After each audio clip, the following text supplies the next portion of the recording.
Plutarco Elías Calles nació en Guaymas, Sonora, el 25 de septiembre de 1877. Fue hijo natural de Plutarco Elías Lucero, un hombre alcohólico e inconstante, proveniente de una familia de buena posición económica. Elías Calles se recibió como maestro en 1894 y se dedicó a la enseñanza en Hermosillo y Guaymas. Sin abandonar la docencia, intentó tener éxito como agricultor y comerciante. Desde joven empezó a beber, como su padre, pero logró dejar el alcohol en 1899 y en ese mismo año se casó con Natalia Chacón.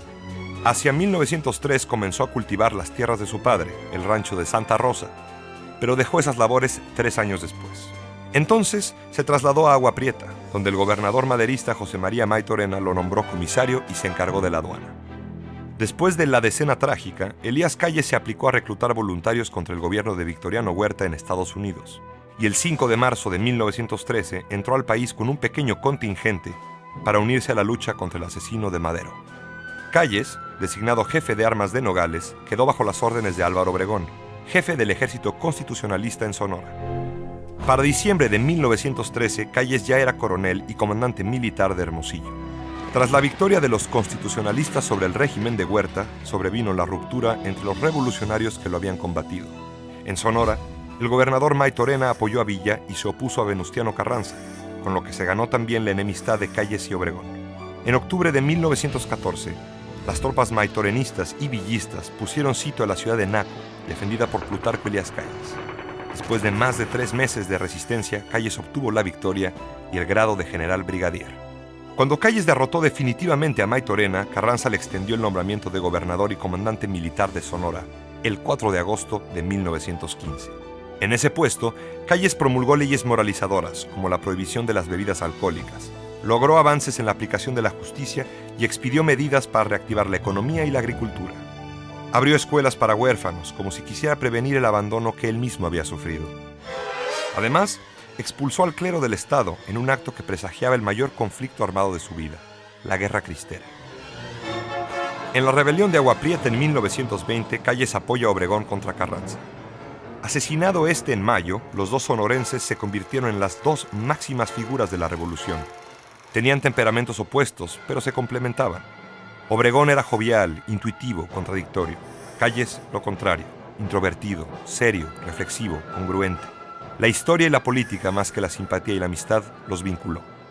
Tras la borrasca de la rebelión de la Huertista, el 1 de diciembre de 1924, Calles tomó posesión como presidente. En su periodo, que abarcó los años de 1924 a 1928, Calles trató de repetir lo que había experimentado en Sonora como gobernador. Quiso modernizar al país y reconstruir sus instituciones. El régimen de Calles racionalizó los presupuestos y mantuvo las inversiones productivas y sociales. Se impulsaron los transportes, terminando el ferrocarril Sud-Pacífico que unía Nogales con Guadalajara. Se inauguró también la carretera México-Puebla, la de Pachuca y después la de Acapulco. Se elaboraron leyes y campañas de salud pública, se exaltó el deporte y, como en Sonora, se declaró la guerra al alcoholismo. Desde el principio de su mandato, Calles no conoció la paz con el clero. En 1926, ante el cierre de escuelas religiosas y la expulsión de sacerdotes extranjeros, la Iglesia decidió suspender el culto público.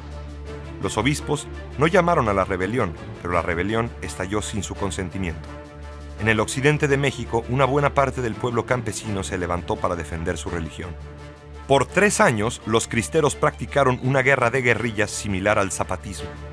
Con una gran caída en la producción agrícola, 200.000 emigrados y 70.000 muertos, se trató de uno de los conflictos armados más sangrientos y dolorosos de la historia de México.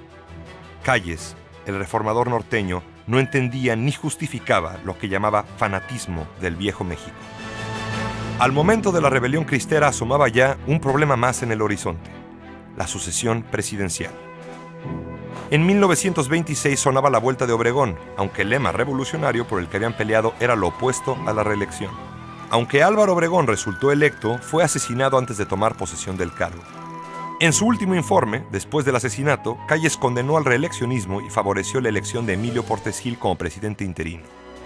Enseguida, el jefe máximo de la revolución, como se empezó a llamar a Plutarco Elías Calles, lanzó su gran proyecto político: la creación del Partido Nacional Revolucionario, antecesor del PRI.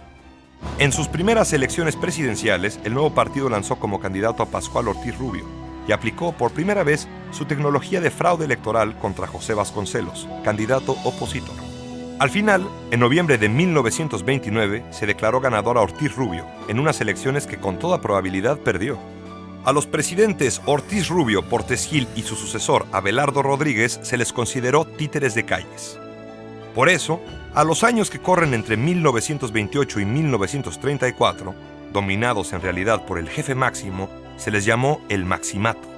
En 1934, Calles propició la llegada a la presidencia de un michoacano a quien tenía mucho aprecio, Lázaro Cárdenas. Se creía que se trataba de una etapa más del Maximato, pero Cárdenas logró limitar el poder del sonorense y terminó expulsándolo del país en 1936. Calles vivió exiliado en San Diego, California, 5 años, hasta que en 1941 el presidente Manuel Ávila Camacho lo invitó a regresar a México en un momento que demandaba unidad nacional por la Segunda Guerra Mundial. De vuelta a la patria, Calles se retiró de la vida pública. En privado, practicaba religiosamente el espiritismo y 2 semanas antes de fallecer, en 1945, afirmó creer en un ser supremo. Como gobernador y presidente, Calles quiso desterrar la fe e instituir a la razón. Al final, en la hora más oscura, intentó dialogar e interrogar a los muertos.